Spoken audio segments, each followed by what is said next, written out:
Is GameStop the next Microstrategy? We're talking the biggest of memes, meeting the biggest of companies. GameStop is buying billions in Bitcoin. Yes, you heard that right. We're going to talk about it today on Bitcoin Season 2. Bitcoin Season 2 is brought to you by Arch Network, building bridgeless apps on Bitcoin. More on Arch later in the show. Let's kick it off.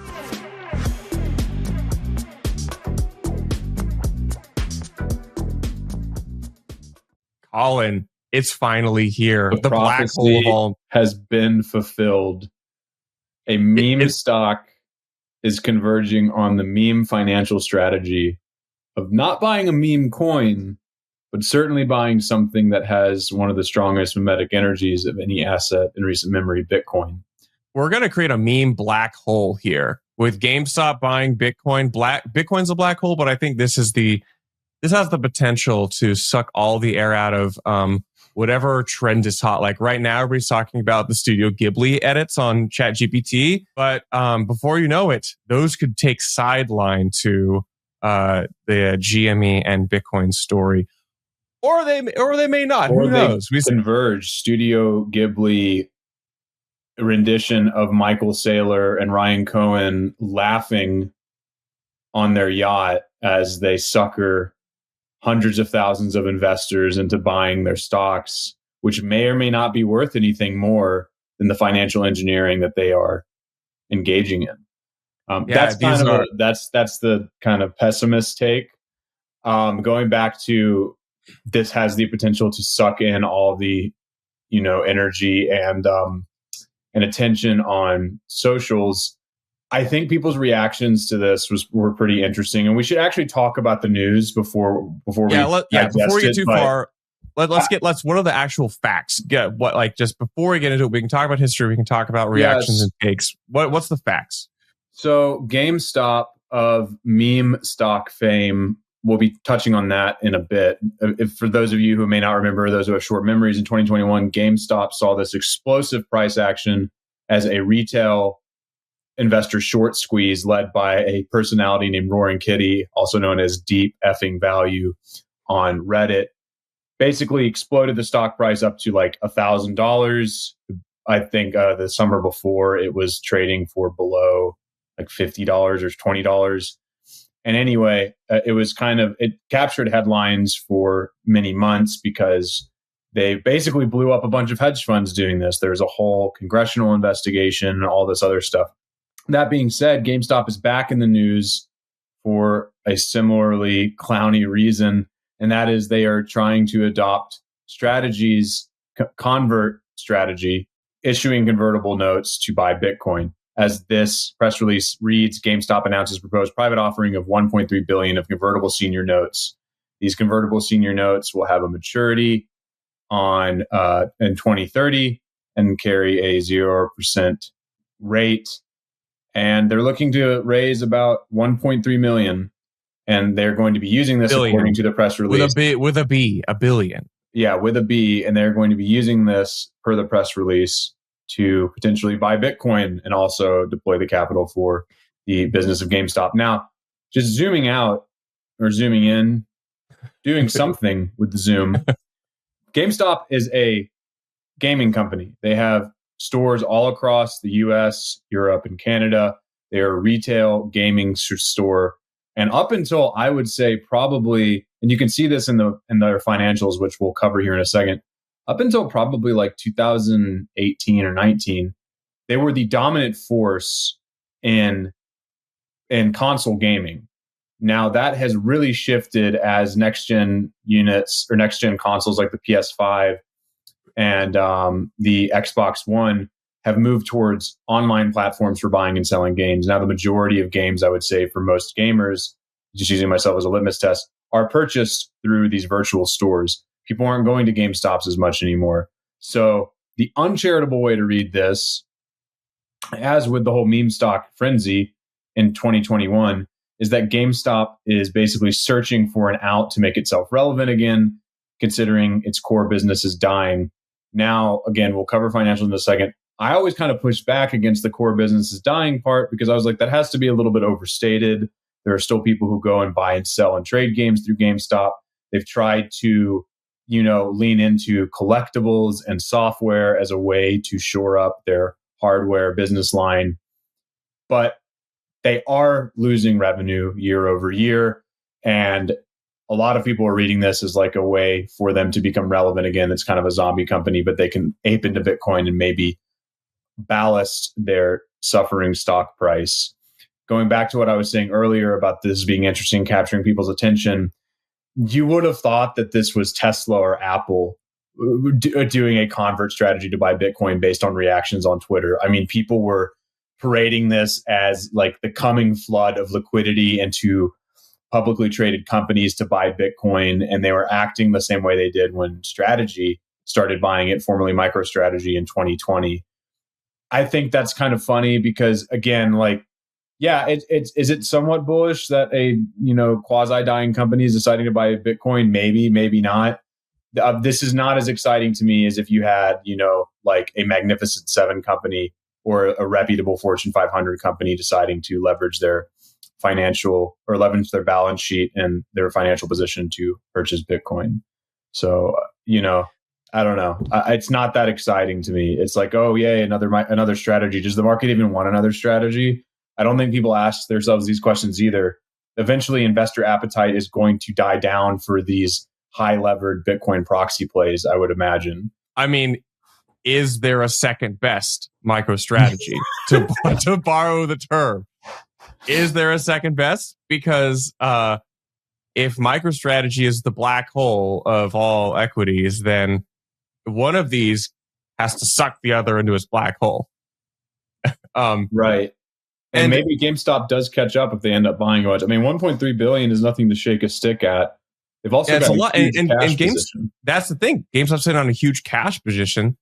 This is not really my specialty. I'm out of my depth talking about like equities and TradFi. You spend a little more time looking at this, but like, there's a reason it has this cash position, and it's not really because of like normal business activities. This is rooted in history because the arc of GameStop's story and why it's in the position it is because they were able to use the momentum of the 2021 phenomenon, the meme, the GameStop zeitgeist, if you will, to build this cash position.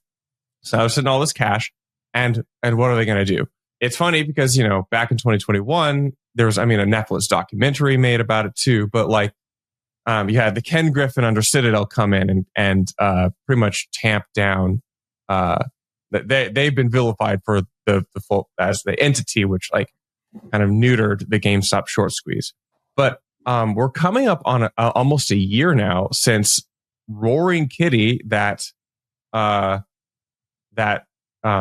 figurehead of the GameStop zeitgeist, did reappear with a series of cryptic tweets rallying the masses. He talked about some of his theses about GameStop, and he took on a very large position, which he then revealed was his actually. And it kind of reignited the story. But then, shortly after that, last summer, I think this almost is forgotten.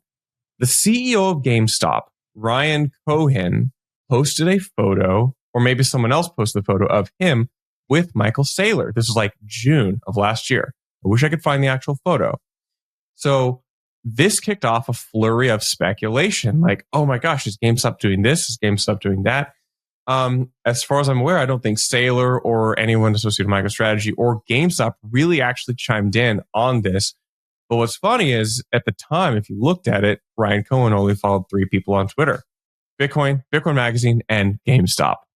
So you could clearly say like he's kind of calling his shots, or at least a direction about where he's going, and GameStop sitting on giant cash position. Which brings us to today, where yesterday, we recorded this on Thursday afternoon. You'll be listening to this on Saturday morning. Yesterday on Twitter, on Wednesday, Michael Saylor posted or tweeted a photo, that same photo of him with Ryan Cohen, saying, welcome to Bitcoin, welcome to Team Bitcoin. And you have the two of them, obviously kind of like canned photo op from back in the day. And then you saw GameStop release the press release saying, we're going to issue convertible notes by $1.4 billion of Bitcoin. I don't know if that summarizes it today, Colin, and gives you something to jump off on, but I think that does provide basically the background. We don't know how long Cohen's been talking with Saylor. I'm assuming he has, considering Saylor is the godfather of this strategy. And it's also TBD how much they will deploy into Bitcoin. I was about to say if they will. It seems kind of silly that they would. They're socially obligated to by now. Sort of, yeah. I mean, they're not necessarily socially obligated, but like if you're raising 1.3 billion and you have no other way to deploy that capital in a way that makes sense, right? They're not going to go out and buy a bunch of stores because no one's going to their stores anymore, right? Yeah. Maybe that's a good jump off point to talk about some of the financials and then to touch on what you mentioned about their cash position and tie that back into the whole short squeeze story, because that is these two things are strangely linked almost in a cosmic coincidental kind of way. And maybe there are no such thing as coincidences. But the fact that the short squeeze is now potentially going to give birth to a second, strategy in the US, a second Microstrategy, if you will, I find to be just kind of delicious in a strange way. Because it's like, I don't know. It reminds me of the Assassin's Creed epithet, nothing is true, everything is permitted. But let's hop into some financials here. I'm not going to actually share my screen because then you would just be looking at a 10K from the SEC filing database that GameStop has made, and those are kind of boring to look at. So I'm just going to go ahead and rifle off some of the numbers here. GameStop had 3.8 billion revenue in 2024. Not bad, you might say, but dear listener, that is down from 5.3 billion in 2023.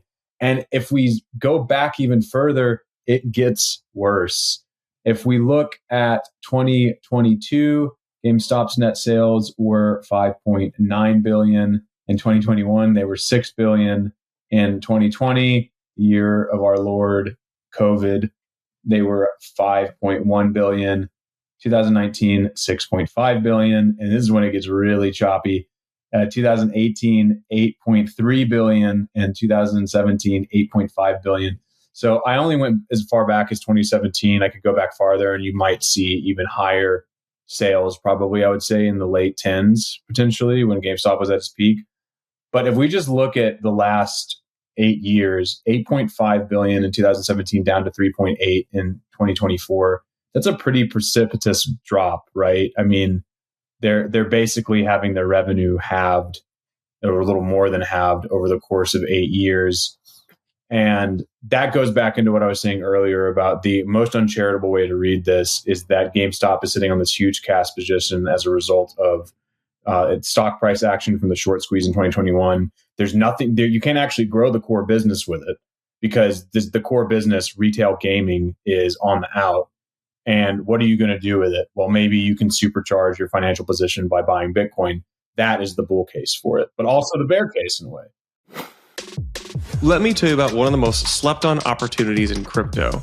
Arch is building fast, composable DeFi apps on Bitcoin. Arch apps tap into the OG blockchain with by far the most liquidity and best brand in crypto. I've known the team for over a year. The tech they're building is solid and they are racing towards mainnet. There's dexes like Saturn, meme coins on funkybit.fun, instant loans on Cha-Ching, and so much more. Plus, they're rewarding testnet users. So join me in trying out Arch while it's still early. Yeah, I mean, like this is a well-known trend we all know. This is Blockbuster heading into Netflix. This is the physical record stores and CDs heading into Apple Music. The distribution is going to be digital, and it's not going to go back outside of a niche potential, enthusiast thing. But in the meantime, you've been blessed with the attention of a generation, the mimetic energy of that generation, and a giant cash position. So what do you do? That's a really good point too about the attention economy here. It's like there's almost, we're investing on vibes nowadays. There's not any actual. We're coding on vibes. We're gonna invest. I'm gonna vibe invest. I mean, I do think there's something to be said that, I mean, if you watch like the Netflix biopic of this whole thing, I can't remember who do they get to do Play Roaring Kitty. I can't remember. I forget, but it was a great biopic. It was really fun. Yeah. And if you watch that, it's like they really make this case, which if you go to the GameStop Reddit for this whole saga, this is true. You had a bunch of people with zero investing know-how, retail investors who hadn't invested in anything outside of their life, probably in their 401k, aping their life savings into GME during this whole craze. Basically, it turned into this kind of almost like activist protesting thing where it was like FU to Wall Street saying, you make all of this money in ways that are inaccessible to us. Now we are going to make money at your expense, right? Because the whole short selling thing is, we're getting a little ahead of ourselves.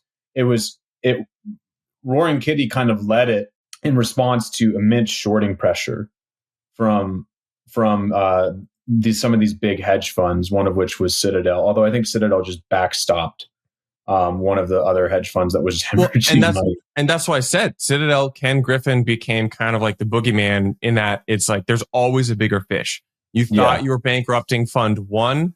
Well, there's going to be the granddaddy of them all, Citadel. Citadel is kind of like, it's up there with BlackRock as far as like titans of finance and industry. So of course they're going to be able to outplay you. You retail retail activists, like they're gonna win. And what's funny is you saw a lot of the retail leave that. Some people did make some great money, but like a lot of people did leave that with a sense of defeatism. Yeah. There's kind of the happy we did it, proud we all did that, kind of almost like the Occupy Wall Street movement, like proud we did it, but like ultimately kind of defeated. What came out of Occupy Wall Street? Bitcoin.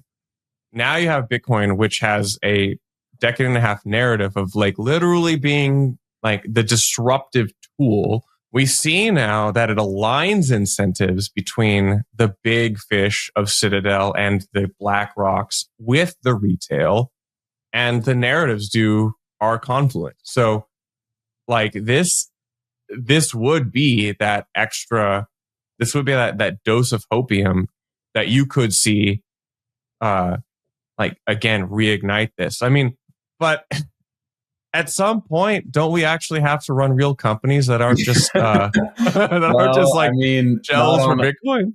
Not on a Bitcoin standard that runs on pixie dust and hopium. I do think that's the core question here, and that one that I've had with a lot of the companies that we've been covering. Like one recently that is going public on a small exchange in London or in the UK, right? They're announcing a Bitcoin treasury strategy. They plan to acquire more Bitcoin. This is the Smarter Web company. But something that CEO of that company said to me, I thought was really striking was, he said, we see this as an opportunity to augment our current business and have it be top of funnel to basically fund expansion of the core business. And this is a much smaller company. They're a web development company, right? Like they're going to be a sub $10 million market cap when they list. But his whole point was that Bitcoin is kind of like a steroid to help us build our core business. Maybe GameStop has that opportunity here. I think going back to some of our concerns that we discussed earlier, there's not room for them to grow unless they decide to break into virtual stores for gaming, right? Which are currently gatekept by the major platform developers, right? So like that's not a whole pivot, an entire pivot, and all of your assets are physical stores. Physical. Yeah, that's another risk for them too. I mean, if there's some analysts and investors are kind of saying, have been saying, and we've kind of seen the early warning signs of this, that the next real estate market will be actually like a commercial real estate crisis, as office buildings stay empty and retail continues to suffer at the benefit of online shopping and things like that. Yeah, that was the fear going into COVID, because it was that commercial real estate crisis, and it did play out a bit, but that was kind of the COVID meta narrative of everything crisis. But here we are, and it doesn't appear to be resolved. Some people are going back to work. The Amazon folks are going back to work. Some of the tech companies are going back to work, but forward-thinking companies like Blockspace don't really have probably, we're not gonna, we don't have a hub. We don't have a central base. And that is just the new normal for a lot of especially information companies. But to put a cap on the whole attention economy, investor sphere, and the confluence of Wall Street and Main Street, I think that is kind of an interesting point to be made here, that if GameStop adopts this strategy, you will see traders on Wall Street that trade the volatility of a stock like this, like they've done with MicroStrategy, right? So these companies will actually end up buying some of the converts, right, and loaning them, or some of these investment firms will buy the converts, loan, MicroStrategy, or in this case, GameStop, the money, and then they will make a spread on the volatility either way, because they will simultaneously short the company and rebalance if it goes up. And so they can make money on the converts, which, kind of are treated as something of like a call option, right? And then they can also make money shorting it if things go south. But then you also have Main Street, the retail investors who are going to maybe buy into this as a proxy to Bitcoin, expecting kind of the supercharged returns that we saw with GameStop, which, to your point, some people made a lot of money, some people lost a lot of money. I think that generally speaking, we do kind of live in this vibes investing landscape where meme coins and all of these really hot, super speculative assets have made some people extremely wealthy overnight. And that's really attractive to people. And it's almost a better lottery in a way. I don't want to say it's a good lottery, but at least there's a chance to where you can actually make somewhat of a return if you're just quick on your feet. I'm not endorsing investing in any of this. This is not investing advice. But last point before we actually get into all of the short squeeze stuff that engendered all of this, even though we've kind of touched on it already, trying to raise $1.3 billion in converts, but they don't even need those converts to purchase Bitcoin. They can purchase almost 3 times the amount that they are seeking from the converts just from the cash on their balance sheet alone. So as of February 1st, 2025, they have $4.756 billion worth of cash on their balance sheet. And going back to something we were saying earlier, the most not surprising, but the most interesting part about this is the vast majority of this cash came from at the market offerings and equity sales that they conducted during the meme stock craze. In 2021, they raised $1.672 billion from equity sales. I believe that was in the form of an at-the-market offering. Yes, that's what it says here on the filing. And last year, they had $3.45 billion in ATM issuance, which is a crazy number. I mean, the fact that I find that really interesting. It's like at the heyday of the meme stock trading, they sold $1.7 billion worth of equity. Last year, they sold $3.45 billion. And that was in the aftermath after the stock had already cooled down. I think that's pretty interesting. But all that being said, what they were able to do with that is they strengthened their balance sheet by paying down all of their debt. They virtually have no debt now. And now they have a big cash position. So if you were going to give the bull case for GameStop, they actually have a really healthy balance sheet. Their core business is pretty weak right now. But if they go in and buy a bunch of Bitcoin, and if investors still take the bait, so to speak, and if people actually want to buy those converts, then there's no reason why we can't see this do well. Now, the only reason I think it wouldn't is that Bitcoin continues to either chop sideways or suffer this year. And if we go into a recession, then we probably should not see this do very well. But all that being said, that cash is a direct result of the short squeeze in 2021 that sent its stock price up to $1,000. I mean, what would you do if you were the CFO of that company? Your stock is trading at $1,000. You never thought that you would see half that, let alone maybe even a fourth of that. So you're going to sell shares as a result, and you're going to strengthen your balance sheet. Really smart move. But just going back to one of the things we said earlier, I think it's really interesting that like the fate of Bitcoin and GameStop are like intertwining themselves. I would rather say GameStop is more reliant on Bitcoin. But, the whole meme stock thing, which can only be seen in context, I think, with the whole 2021 market cycle with Bitcoin and other cryptocurrencies, gave it kind of a second wind. And now it might use that cash to buy Bitcoin.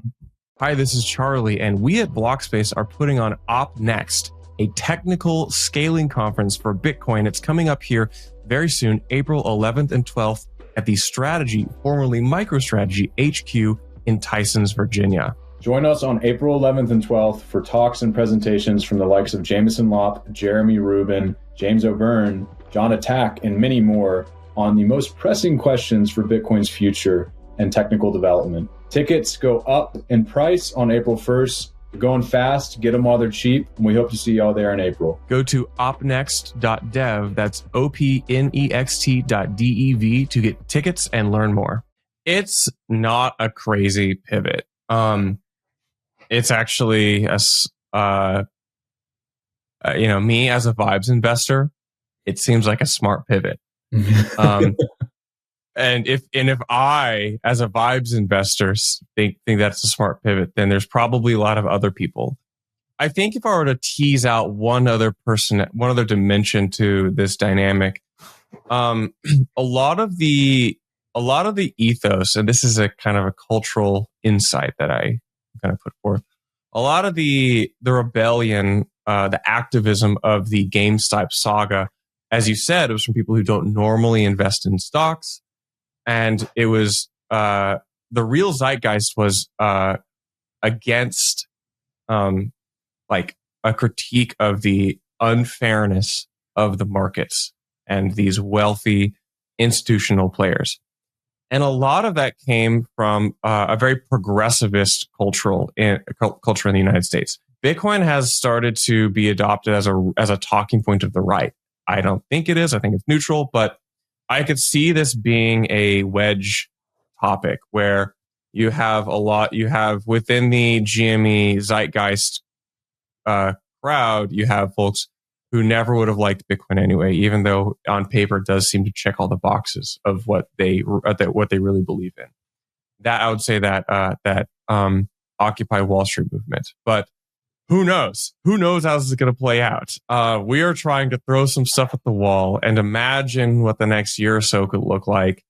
If Bitcoin rips, the stock will rip. If it, yeah, it's simple math. That's very obvious.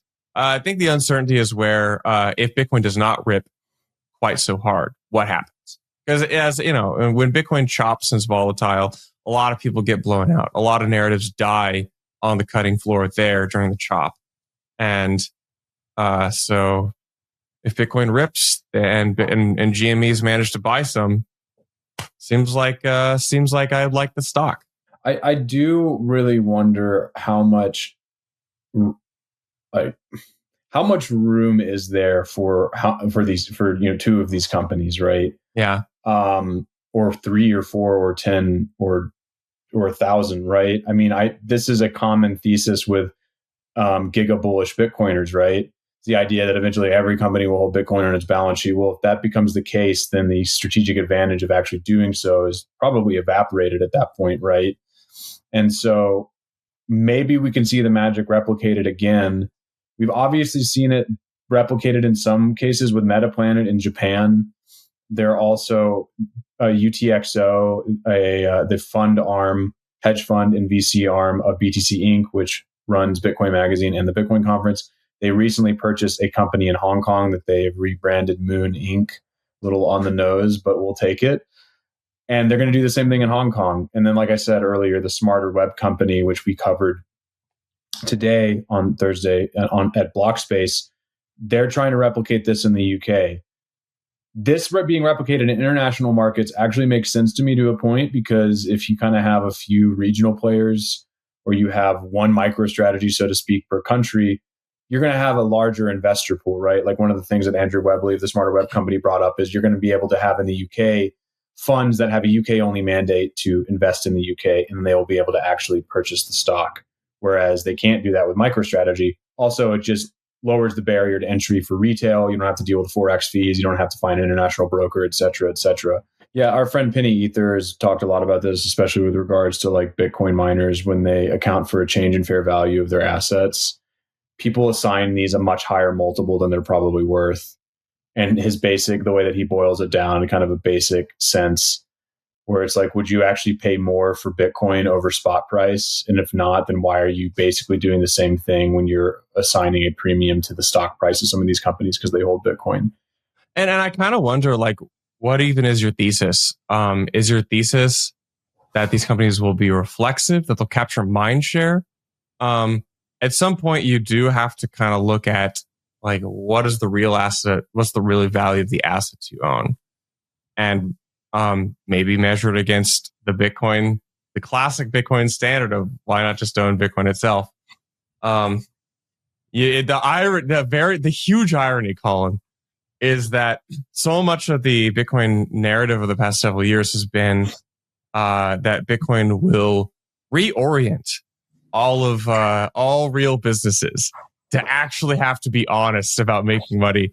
And yet empirically, we are seeing degeneracy spread to corporate speculation everywhere. Even by many of the exact people who said that it would reorient all of our attention back to being productive IRL. That's a really good point. You know, the whole meme about under a Bitcoin standard, people will have to allocate capital more responsibly. It's like, will they, or will they just ape into Bitcoin and hoard it and then not do anything for their core business? I mean, not to kind of beat a dead horse or just kind of keep browbeating people with this, but you know, that's one of the main criticisms of a lot of these companies is their core business models are dead or dying. And so Bitcoin is a way to stay relevant. To a certain extent, that's fine. But when you're investing in a company, you're investing in future cash flows. And if you don't have a core business, you don't have cash flows, then what are you becoming if not just like a massive, you know, I don't know, a massive Bitcoin stockpile, a massive wealth fund? I don't, you know. Anyway, but enough about that. A node in every closet, a BitAxe on every desk, and a MicroStrategy analog in every financial jurisdiction. What else are we going to discover? We need more MicroStrategies, we need more nodes, we need more BitAxes, and the world becomes a better place. It's as simple as that. This is what we've learned so far. It's the trifecta. The trifecta. On that note, thank you so much for listening to Bitcoin Season 2. Make sure to check out our newsletter and our website and all the other podcasts. We will see you on the... Wait, Charlie, I just realized... Are you seeing? I'm seeing this too. GameStop just released how much Bitcoin they hold. This is incredible. They